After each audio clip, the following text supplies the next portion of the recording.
Il était une fois, dans une ville appelée Lumiville, des rues qui brillaient comme des rubans sur le soleil. Les maisons souriaient, les arbres chuchotaient et les petites voitures rouges roulaient en rang serré. Mais ce que les habitants aimaient par-dessus tout, c'était que chaque jour, les rues restaient propres et rangées, comme si elles s'étaient réveillées avec une robe immaculée. Au coin de la grande place, vivait une petite fille nommée Lila. Elle portait toujours une casquette bleue et une gourde qui scintillait quand le soleil la touchait. Lila adorait marcher dans les rues de Lumiville, écouter le cliquetis des pavés et sentir l'odeur du pain frais. Un matin, elle remarqua que quelque chose avait changé. Des papiers s'étaient égarés près de la fontaine. « Oh non !» soupira-t-elle. « Qui a laissé tout ce bazar ?» En levant les yeux, elle aperçut un chaton gris qui cherchait son chemin entre les mégots et les sacs en plastique.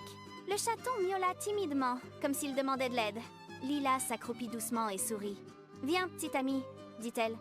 Je vais t'aider à trouver où tu vas. » Ensemble, ils ramassèrent les papiers et les sortilèges de la ville semblaient se réveiller.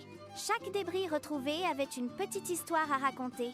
Un morceau de papier couleur arc-en-ciel provenait d'un atelier de dessin, une paillette était tombée d'une fête d'anniversaire, et une canette brillante venait d'un petit commerce qui vendait des smoothies. Lorsqu'ils eurent tout ramassé, Lila remarqua quelque chose d'étrange.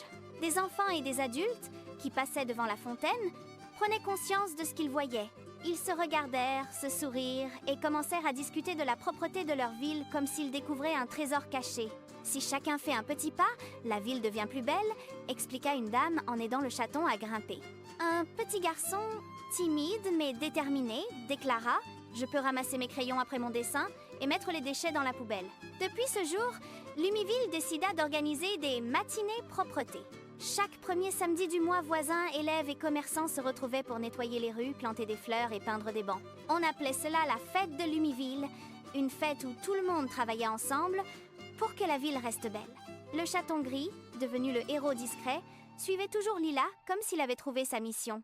Il rappelait aux gens que même les petits gestes comptent. On plaçait des boîtes de recyclage un peu partout et des affiches expliquaient comment trier le papier, le plastique et le métal. Les enfants apprenaient à écrire sur les murs « Propreté, c'est amour pour notre ville ». Les adultes s'exerçaient à dire merci à ceux qui rangeaient derrière eux, car la gratitude rendait les gestes encore plus simples et joyeux. Un soir, la lune illumina les ruelles et les visages des habitants de Lumiville. La ville entière respirait la joie et la propreté. Lila, assise près de la fontaine avec son chaton, regarda les étoiles. Elle savait qu'elle avait aidé à réveiller la magie de sa ville.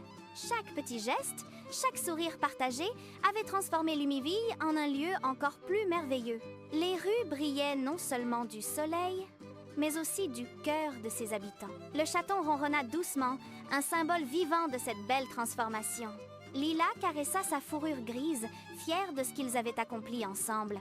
Les enfants jouaient dans des parcs impeccables, leur rire résonnant joyeusement.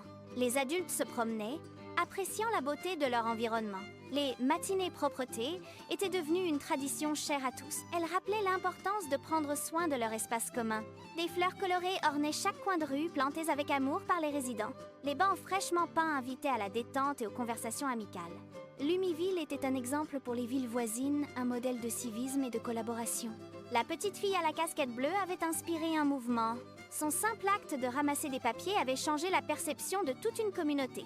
Le chaton gris, toujours à ses côtés, était la mascotte silencieuse de cette révolution propre. Il rappelait que la grandeur d'une action ne dépend pas de sa taille, mais de l'intention et de l'impact qu'elle génère. Les affiches sur le tri des déchets étaient désormais des œuvres d'art colorées. Elles étaient créées par les enfants eux-mêmes, pleines de créativité et d'enthousiasme. Les messages sur les murs « Propreté, c'est amour pour notre ville » étaient devenus des mantras. Ils étaient répétés avec fierté par les jeunes et les moins jeunes. La gratitude s'était enracinée dans les cœurs, rendant chaque interaction plus chaleureuse. Chaque geste de propreté était une preuve d'amour pour Lumiville. Lila sourit, sachant que la magie de Lumiville était éternelle.